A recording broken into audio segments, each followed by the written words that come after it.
Villanova. The last 3 tournament games between Villanova and Kansas, the winner of those 3 games went on to win the national championship. Of course, the last being in 2018. Villanova captured a 2nd title, now looking to capture a 3rd title in a 6-year span. You look at Villanova. Look, we know Justin Moore is out of this game, their 2nd leading scorer. So, Matt, it turns to guys like Caleb Daniels, Brian Antoine. One of those guys, perhaps you're a guy you're looking at, or another guy in the roster? Give me Brandon Slater. Okay.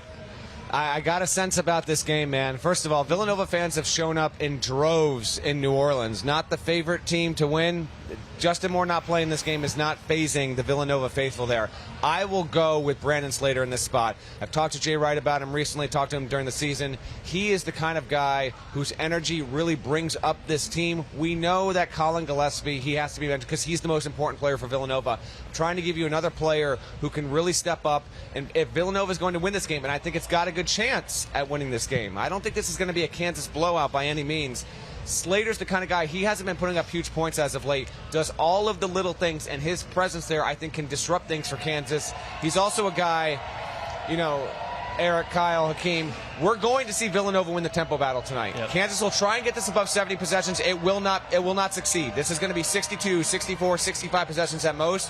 What Slater does to help slow the tempo with his rebounding, his physicality, I think will be huge. Who you got? Who's your player for Villanova? I think it's Brian Antoine, okay. Former 5-star recruit. The rotation for Villanova is already really, really thin. They lose Justin Moore, who was leading this team in minutes before he went down. Antoine's got a great pedigree. He's a former 5-star recruit, a guy that we had as a projected 1st rounder. His career has been marred by injuries. He's playing fewer than 10 minutes per game this season. I don't expect him to come out and drop 15, 20 points, but if he can give Villanova 10, 15 minutes of solid play off the bench, I think that's exactly what they need to potentially get over the top and knock off Kansas.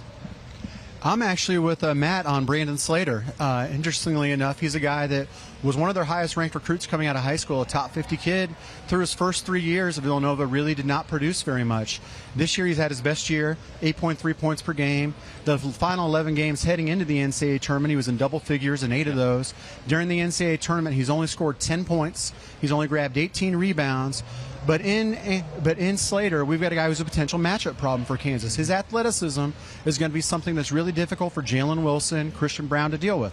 I had an opportunity to speak with Bill Self last night. Matt talked about the tempo. Kansas isn't a team that's going to naturally speed somebody up. So if a guy like Slater can steal a couple possessions in a low tempo game, it's going to make a huge difference if Villanova's going to win. And it's going to be Colin Gillespie running the show. I mean, this guy has ice in his veins, 2-time Big East Player of the Year. Of course, he tore his MCL last year. He is back here looking to lead them to a national championship. He was part of that 2018 squad, now playing a big role for this team. And, of course, the big thing that we talk about here, making free throws in the NCAA tournament. And no one's done a better job than Villanova, shooting an eye-popping 83%.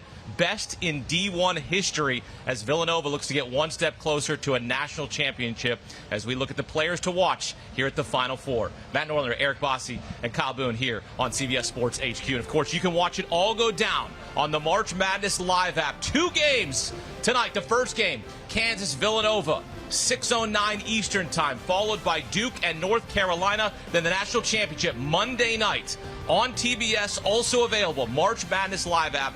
Download the app today. Do you want a sports network that delivers everything that matters about the game? The highlights, the picks, the instant analysis, no yelling, no fake debates, no politics. Hit the subscribe button and never miss a moment.